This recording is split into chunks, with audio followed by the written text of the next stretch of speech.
Hello guys, स्वागत है आप लोगों का हेलगुड की एक और नई वीडियो में। तो जैसा कि हम लोगों ने लास्ट एपिसोड में देखा था, ऐसा टजू लुओजी को लेकर वापस से अपने टैलेंट सेट के अंदर आ चुके थे, जहां पे आने के बाद लुओजी टैलेंट सेट के बाकी सभी डिसेबल्स के साथ घुलने मिलने लगा था। लेकिन जैसे 70 एलएम और 60 एलएम के बड़े बड़े क्लैंस को ये बात पता चलती है कि talent set extreme ocean city को अपने अंडर ले चुका है, तो वो सभी एक्सट्रीम ओशन सिटी से अपना पुराना हिसाब किताब क्लियर करने के लिए अपनी अपनी आर्मी लेकर टैलेंट सेट में पहुंच चुके थे। तो देखकर ऐसा टजू भी उनको हिसाब किताब चुकता करने के लिए उनके ऊपर पैसों की बरसात करवाना शुरू कर देते हैं। लेकिन ये देखकर 60 एलएम के एक बुढ़ाऊ का लालच जाग गया था। वो ऐसा टजू के सामने आकर उन्हें धमकी देते हुए कहने लगा था, अगर तुम अपनी और अपने टैलेंट सेट की सलामती चाहते हो तो तुम्हें अपना सब कुछ मेरे हवाले करना होगा। उस बुढ़ाऊ की ये बात ऐसा टजू को वहाँ पे ज्यादा पसंद नहीं आती, इसलिए वो वहाँ पे अपनी डिवाइन सुप्रीम एनर्जी का इस्तेमाल करते हुए उस बुढ़ाऊ और उसकी आर्मी को वहीं पे खत्म कर देते हैं। जिसके बाद यहीं से हमारे अगले एपिसोड की शुरुआत होती है। तो अगले एपिसोड की शुरुआत में हम लोगों को टैलेंट सेट का ही सीन दिखाया जाता है, जहाँ पे उस बुढ़ाऊ और उसकी आर्मी को खत्म होते हुए देखकर बाकी सभी क्लैंस के लीडर वहाँ पे ऐसा टजू के सामने झुकते हुए उनसे माफी मांग रहे थे। वो लड़की जिसका नाम हुटियान था, वो सबसे आगे बढ़कर ऐसा टजू के सामने झुकते हुए उनसे कहती है, सिस्टर, हमने तो आपसे ऐसी वैसी कोई भी डिमांड नहीं की। हम लोग तो पूरी ईमानदारी के साथ एक्सट्रीम ओशन सिटी से अपना पुराना हिसाब किताब क्लियर करना चाहते थे। अगर फिर भी आपको ये बात गलत लगती है तो हम दोबारा आपसे पैसों का जिक्र नहीं करेंगे। इस बीच हम देखते हैं कि मिस निंगयू वहाँ पे ऐसा टजू के लिए चाय लेकर आती है, जिससे ऐसा टजू भी चुपचाप वहाँ पे पीने लगते हैं। जबकि सामने की तरफ हम देखते हैं कि मिस हुटियान और बाकी के सभी लीडर्स वहाँ पे लगातार ऐसा टजू से माफी मांगते हुए कह रहे थे,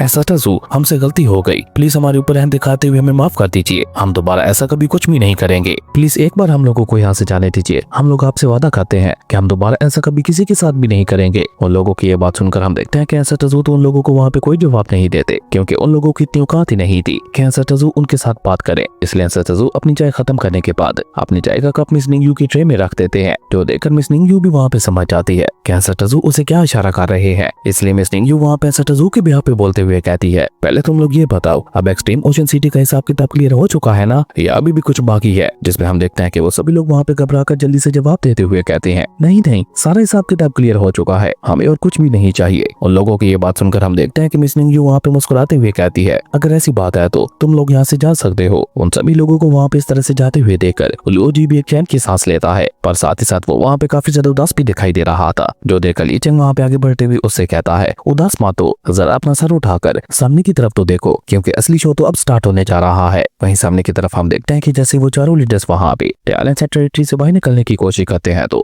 मिस चूचू वहाँ पे उनका रास्ता रोकते हुए कहती है, एक्सट्रीम ओशन सिटी का सारा हिसाब किताब तो क्लियर हो चुका है, लेकिन हमारे टैलेंट सेट का हिसाब किताब अभी तक भी बाकी है। तुम सभी लोगों ने अपनी अपनी स्टारशिप्स को हमारी टैलेंट सेट की टेरिटरी के अंदर खड़ा कर रखा है, जिसकी इजाजत हमारा टैलेंट सेट बिल्कुल भी नहीं देता। अब तुम लोगों को हमें यहाँ पे फाइन देना पड़ेगा, तभी तुम लोग यहाँ से जा सकते हो। मिस चूचू की ये बात सुनकर हम देखते हैं कि उन चारों लीडर्स को वहाँ पे अपने मन ही मन में मिस चूचू और उसके साथियों के ऊपर काफी ज्यादा गुस्सा आ रहा था। लेकिन मिस हुटियान वहाँ पे आगे बढ़कर मुस्कुराते हुए कहती है, ऑफ कोर्स हम इस बारे में जानते हैं कि हम लोग जहाँ पे भी अपने स्टारशिप को पार्क करते हैं, हम लोगों को उसकी फीस भी देनी पड़ती है। तो क्या आप हमें बता सकती हैं टैलेंट सेट की पार्किंग फीस कितनी है? जिसपे मिस चूचू वहाँ पे मुस्कुराते हुए 5 का इशारा कर देती है। जो देखकर मिस हुटियान वहाँ पे कंफ्यूज होते हुए कहती है, इस 5 का क्या मतलब हुआ? क्या आप 50 स्टार कॉइंस कहना चाहती हो? जिसपे मिस चूचू मुस्कुराते हुए नाम में अपना सर हिला देती है। जो देखकर अब की बार मिस हुटियान वहाँ पे थोड़ा चौंकते हुए कहती है, तो क्या 500 स्टार कॉइंस है? लेकिन मिस चूचू तो अभी भी वहाँ पे मुस्कुराते हुए नाम में अपना सर हिला देती है। जो देखकर तो बेचारी मिस हुटियान अब की बार वहाँ पे थोड़ा हड़बड़ाते हुए कहती है, क्या मतलब है तुम्हारा? 50,000 स्टार कॉइंस है? लेकिन मिस चूचू तो दोबारा वहाँ पे मुस्कुराते हुए नाम में अपना सर हिला देती है। जो देखकर तो बेचारे उन चारों लीडर्स को वहाँ पे पूरे 440 वोट का झटका लगता है, और मिस हुटियान वहाँ पे बहुत ही मुश्किल से खुद को संभाल कर मिस चूचू से सवाल करते हुए पूछती है, तो क्या तुम 50,000 स्टार कॉइंस कहना चाहती हो? जिस पे अब की बार मिस चूचू वहाँ पे मुस्कुराते हुए हाँ में अपना सर हिला देती है, और साथ ही साथ वो वहाँ पे इविल स्माइल करते हुए लोगों से कहती है,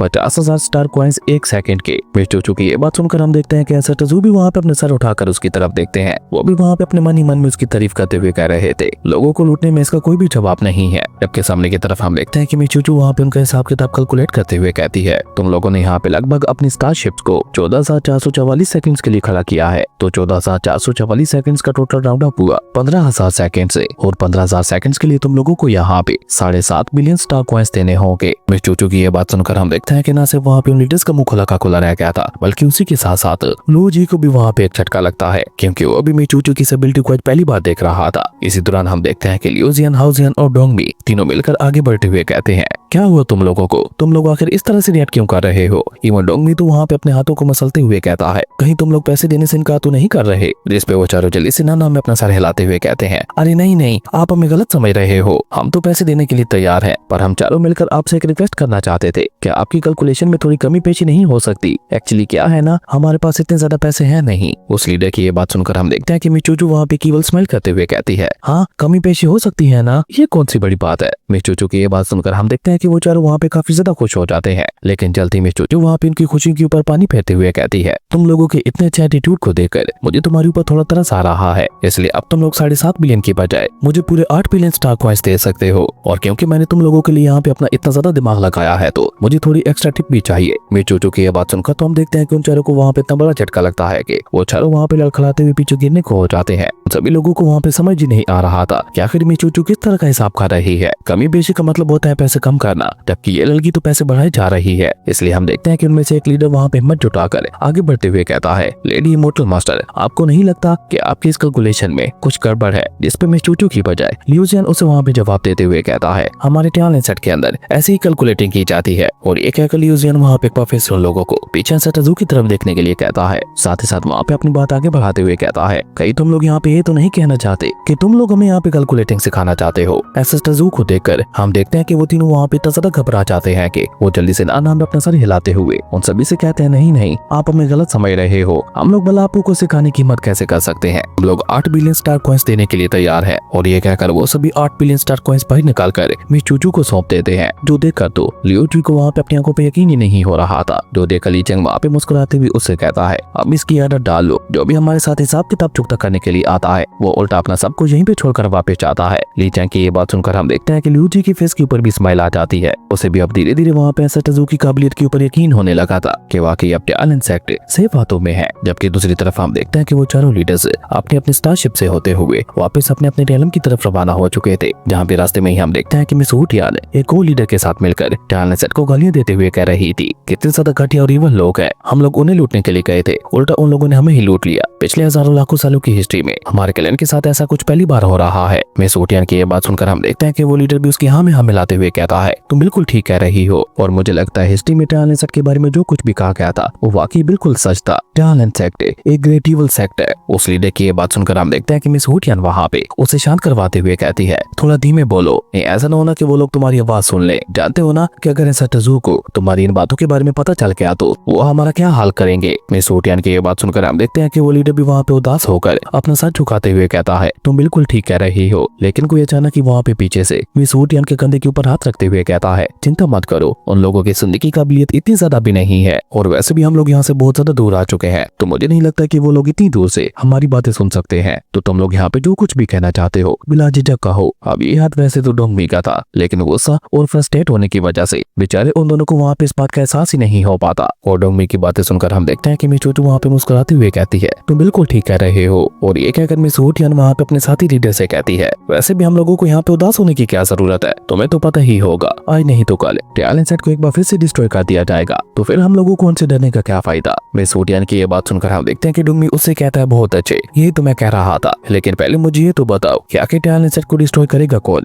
क्योंकि टैलेंट सेट तो इतना ज्यादा पावरफुल है, उसे भला कैसे डिस्ट्रॉय किया जा सकता है। डोंगमी की ये बात सुनकर हम देखते हैं कि मिस हुटियान वहाँ पे ईविल स्माइल करते हुए कहती है, क्या तुम भूल गए इनशे टैलेंट सेट के साथ क्या हुआ था? हिस्ट्री एक बार फिर से खुद को दोहराएगी, और सेम इनशे टैलेंट सेट की तरह इस मॉडर्न टैलेंट सेट को भी खत्म कर दिया जाएगा। बिल्कुल पिछली बार की तरह टैलेंट सेट के डिसेबल्स की बॉडीज को पूरी तरह से क्रश करते हुए खत्म कर दिया जाएगा, और उनके सोल्स को या तो अपने कब्जे में कर लिया जाएगा या फिर उन्हें भी पूरी तरह से खत्म कर दिया जाएगा। और सच कहूँ तो मैं तो उसी पल का इंतजार कर रही हूँ जब टैलेंट सेट को इनशे टैलेंट सेट की तरह मिट्टी में मिला दिया जाएगा। मिस हुटियान की ये बात सुनकर हम देखते हैं कि वो लीडर भी वहाँ पे उसकी हाँ में हाँ मिलाते हुए कहता है, तुम बिल्कुल ठीक कह रही हो, एक बार बस एक बार हम लोग सिस्टेला में वापस लौट जाए, तब मैं ये सारी बात जाकर लॉर्ड सी को बताऊंगा, और लॉर्ड सी तो इतनी आसानी के साथ टैलेंट सेट को माफ नहीं करेंगे। वो तो ऑलरेडी टैलेंट सेट के ऊपर बहुत ज्यादा गुस्सा है, और अपने गुस्से के चलते लॉर्ड सी टैलेंट सेट के डिसेबल्स की खाल तक उधेड़ देंगे, और उन सभी को मौत के घाट उतारने के बाद उन सभी को अपना पालतू पपेट बना लेंगे। बाय का असली मजा। और ये कहकर हम देखते हैं कि वो दोनों वहाँ पे बिल्कुल डेविल्स की तरह जोर जोर से हंसना शुरू कर देते हैं, और इसी तरह हंसते हंसते उन लोगों की नजर वहाँ पे डोंगमी के ऊपर पड़ती है, जिसे देखकर वो दोनों वहाँ पे हैरान होते हुए कहते हैं, तुम यहाँ पे क्या कर रहे हो? हो। और ये कहकर जब वो लोग वहाँ पे पलट कर पीछे की तरफ देखते हैं तो वहाँ पे सिर्फ डोंग ही मौजूद नहीं था, बल्कि एंसेस्टर ज़ू और बाकी की सभी डिसेबल्स भी वहाँ पे मौजूद थे। जबकि एंसेस्टर ज़ू को वहाँ पे अपने सामने देखकर तो उन दोनों की रूह ही कांप उठती है और वो दोनों जल्दी से डर के मारे पीछे हटते हुए कहते हैं, एंसेस्टर ज़ू आखिर आप यहाँ पे कब आए? जिसमें एंसेस्टर ज़ू तो उसे वहाँ पे कोई जवाब नहीं देते, लेकिन लिंगू वहाँ पे इविल स्माइल करते हुए कहता है, कितनी अजीब बात है ना, 9th रियलम से लेकर 7th रियलम तक किसी को भी एंशिएंट टैलेंट सेट के बारे में ज्यादा नहीं पता था, जबकि 6th रियलम के लोग तो एंशिएंट टैलेंट सेट के बारे में कुछ ज्यादा ही जानते हैं। और ये कहकर लिंगू वहाँ पे अपने वेपन को एक्टिवेट करते हुए कहता है,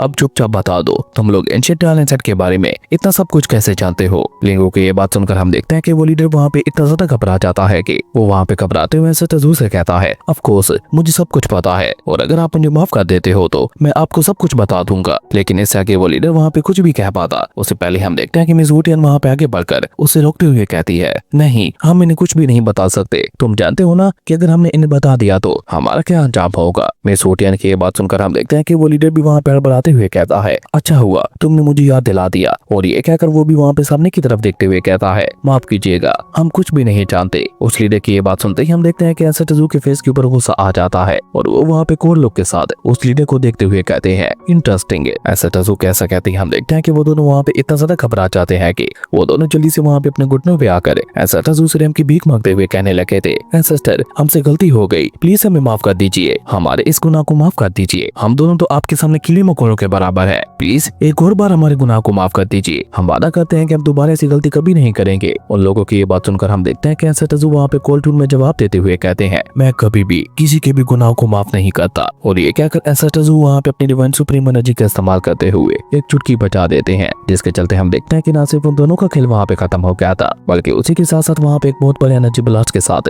उनकी स्टारशिप भी वहीं पे डिस्ट्रॉय हो जाती है, जो देखकर उनके बाकी के दोनों साथी भी वहाँ पे परेशान होते हुए कहते हैं, ये उनकी बोट के साथ क्या हो गया? जिस पे दूसरा साथी भी वहाँ पे परेशान होते हुए कहता है, आखिर वहाँ पे ये सब चल क्या रहा है, हमें उनकी मदद करने के लिए जाना चाहिए। लेकिन ये कहकर जैसे वो दोनों वहाँ पे पलट कर पीछे की तरफ देखते हैं तो मौत वहाँ पे उनकी स्टारशिप के ऊपर भी आ चुकी थी, क्योंकि एंसेस्टर ज़ू वहाँ पे अपने हेलगोट वाले सिंहासन को बाहर निकाल कर उसके ऊपर विराजमान हो चुके थे और लिंगजू हमेशा की तरह उन्हें वहाँ पे चाय सर्व कर रही थी। और तभी एंसेस्टर ज़ू वहाँ पे कोर्ट रूम में उन दोनों से कहते हैं, कोई भी गलती करने की कोशिश मत करना, चुपचाप हमें रास्ता दिखाओ। एंसेस्टर ज़ू की ये बात सुनकर हम देखते हैं कि वो दोनों भी वहाँ पे जल्दी से घबराते हुए हाँ में अपना सर हिला देते हैं। उसके बाद सीन चेंज होता है और हम लोगों को 6th रियलम के बाहर कॉस्मिक रूइंस का सीन दिखाया जाता है, जहाँ पे अभी तक भी उन दोनों लीडर्स ने वहाँ पे एंसेस्टर ज़ू के सामने अपना सर झुका रखा था कि तभी अचानक से ही उनकी स्टारशिप को वहाँ पे झटके लगना शुरू हो जाते हैं, जो देखकर वो दोनों जल्दी से वहाँ पे घबराते हुए कहते हैं, ये तो रूइंस की ओस है। और ये कहकर वो दोनों लीडर जल्दी से वहाँ पे अपनी जगह पे खड़े होकर अपनी स्पिरिचुअल एनर्जी का इस्तेमाल करते हुए उस केओस को रोकने की कोशिश करते हैं, लेकिन वो केओस इतना ज्यादा खतरनाक था कि उन दोनों की किसी भी टेक्निक का वहाँ पे उसके ऊपर कोई भी असर नहीं हो पा रहा था, जो देखकर वो वहाँ पे घबराते हुए कहते हैं, नहीं इस केओस को हम लोग नहीं रोक सकते। और ये कहकर जैसे वो दोनों मिलकर वहाँ पे अपनी स्टारशिप को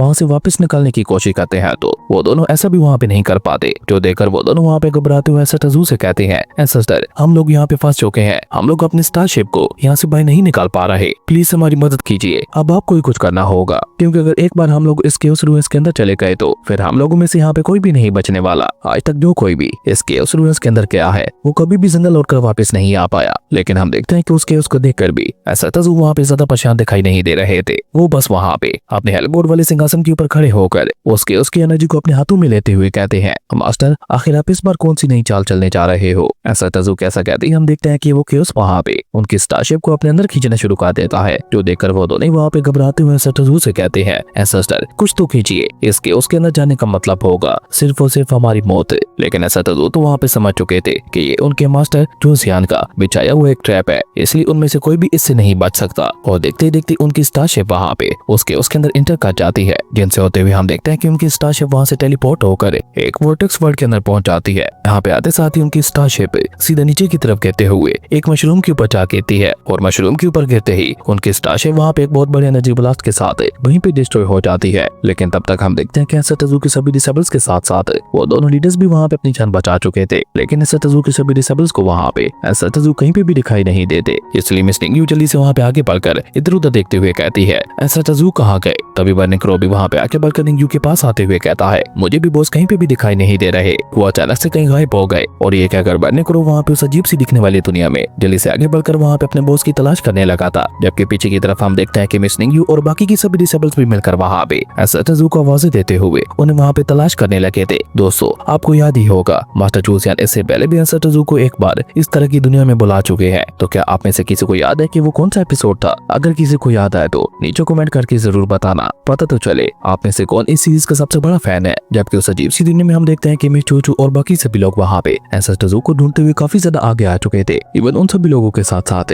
वो दोनों लीडर्स भी वहाँ पे मिलकर एसा टजू को ढूंढ रहे थे। जब वो दोनों वहाँ पे एसा टजू को ढूंढ कर थक जाते हैं तो उनमें से एक लीडर वहाँ पे गुस्सा होते हुए कहता है, ये सारी एसा टजू की गलती है, बेवकूफ कहीं का। अगर तुम मरना ही चाहते थे तो अकेले जाके मरते, मरने के लिए हमें अपने साथ क्यों लेकर आ गए? अब हम लोग इस अजीब सी दिखने वाली दुनिया से बाहर कैसे निकलेंगे? हमारी स्टारशिप भी डिस्ट्रॉय हो चुकी है, यहाँ से बाहर निकलने का कोई रास्ता भी दिखाई नहीं दे रहा। और हमारी जो आखिरी उम्मीद था ज़ूयांग, वो खुद भी कहीं गायब हो चुका है। और हमारी गंदी किस्मत तो देखो, हमें यहाँ पे मिलकर अपने सबसे बड़े दुश्मन ज़ूयांग को ही ढूंढना पड़ रहा है, जिससे मैं सबसे ज्यादा नफरत करता हूँ। जिसपे उसका साथी भी उसके हाँ में मिलाते हुए कहता है कि तुम बिल्कुल ठीक कह रहे हो, लेकिन अभी हमारे पास उसे ढूंढने के अलावा और कोई भी रास्ता नहीं है, क्योंकि अभी के लिए से वही हमें इस अजीब सी दुनिया से बाहर निकाल सकता है। एक बार अगर हम लोग यहाँ से बाहर निकल गए तो तब हम दोनों मिलकर कोई अच्छा सा मौका देकर उस ज़ूयांग के ऊपर अटैक करते हुए उसे खत्म कर देंगे और उसके साथ साथ उसके सभी डिसेबल्स को भी मौत के घाट उतार देंगे। और ये कहकर वो दोनों वहाँ पे एक बार फिर एसा टजू को आवाज देते हुए एसा टजू को तलाश करने लगते हैं। और इसी तरह वो दोनों मिलकर वहाँ पे एसा टजू को ढूंढते हुए काफी आगे निकल आते हैं, जहाँ पे उन दोनों को अपने सामने एक छोटा सा बच्चा बैठा हुआ दिखाई देता है, जिससे देखकर उन दोनों में से एक लीडर वहाँ पे गुस्सा होते हुए कहता है, आखिर अब ये बच्चा यहाँ पे कहाँ से आ गया? जिस पे उसका साथी उसे वहाँ पे शांत करवाते हुए कहता है, रुको, गुस्सा मत हो, एक बार इस बच्चे को गौर से देखो, इसकी आंखों में वही कोल्डनेस है और साथ ही साथ इसके फेस के ऊपर वही एटीट्यूड दिखाई दे रहा है जैसा कि हर समय ज़ूयांग के फेस के ऊपर रहता है। तो अगर मेरा अंदाजा गलत नहीं है तो ये बच्चा कोई और नहीं बल्कि ज़ूयांग ही है।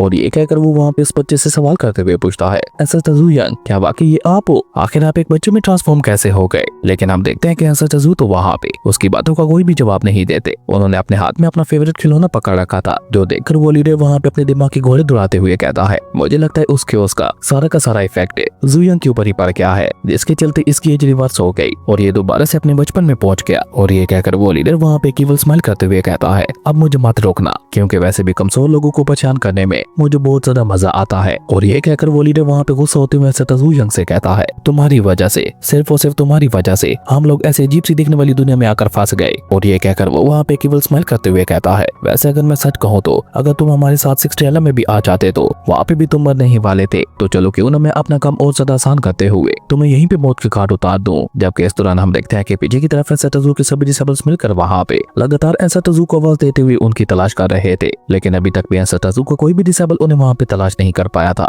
लेकिन उन लीडर्स में से एक वहाँ पे परेशान होते हुए कहता है, नहीं, ज़ूयांग की डिसेबल्स अभी भी आस पास है, तो हम लोग उन्हें क्या जवाब देंगे? जिसपे वो दूसरा लीडर वहाँ पे केवल स्माइल करते हुए कहता है, हम उन्हें झूठ बोलते हुए कहेंगे कि जब एसा ज़ूयांग हमें मिले थे तो वो इसी तरह से मरे हुए थे। लेकिन उन दोनों की ये बातें मिस चूचू वहाँ पे सुन लेती है, जबकि वो लीडर वहाँ पे अपनी सोट को बाहर निकाल कर केवल स्माइल करते हुए कहता है, और वैसे भी हमारे झूठ को पकड़ने के लिए ये मुर्दा ज़ूयांग उठकर हमारे खिलाफ गवाही थोड़ी ना देने वाला है, इसे मारने के साथ ही हम सारे सबूत भी मिटा देंगे। जिस पर उसका साथी भी वहाँ पे मुस्कुराते हुए कहता है, तुम बिल्कुल ठीक कह रहे हो। जबकि वो पहला वाला लीडर वहाँ पे अपनी बात आगे बढ़ाते हुए कहता है, भले ही हम जवान ज़ूयांग को नहीं मार सकते थे, लेकिन इस बच्चे ज़ूयांग को तो मार ही सकते हैं। और ये कहकर वो दोनों वहाँ पे बहुत ही तेजी के साथ एसा टजू के ऊपर अटैक करने के लिए आगे बढ़ते हैं। और जैसे जैसे वो दोनों वहाँ पे एसा टजू के पास आ रहे थे, वैसे वैसे हम देखते हैं कि वो दोनों वहाँ पे अपने जानलेवा हमलों को तैयार भी कर चुके थे, जो देखकर वो दूसरा लीडर वहाँ पे इवल स्माइल करते हुए कहता है, ज़ूयांग हमें माफ कर देना। लेकिन ये कहकर वो दोनों वहाँ पे एसा टजू के ऊपर अटैक कर पाते उससे पहले हम देखते हैं कि एसा टजू वहाँ पे अपनी जगह पे खड़े होकर अपनी डिवाइन सुप्रीम एनर्जी को रिलीज करते हुए कहते हैं, डिस्ट्रॉय। और उनके ऐसा कहते हैं हम देखते हैं कि वहाँ पे उनकी बॉडी से इतनी ज्यादा powerful divine supreme energy release होती है कि वो जैसे जाकर उन दोनों लीडर्स के साथ टकराती है तो वो दोनों वहाँ पे पीछे की तरफ कहते हुए डट के मारे वहाँ पे तड़पने लगे थे। और उस पावरफुल एनर्जी ब्लास्ट के चलते हम देखते हैं कि एसा टजू के बाकी सभी डिसेबल्स का ध्यान भी वहाँ पे उसी तरफ चला गया था। और जैसे वो सभी लोग वहाँ पे पहुंचते हैं तो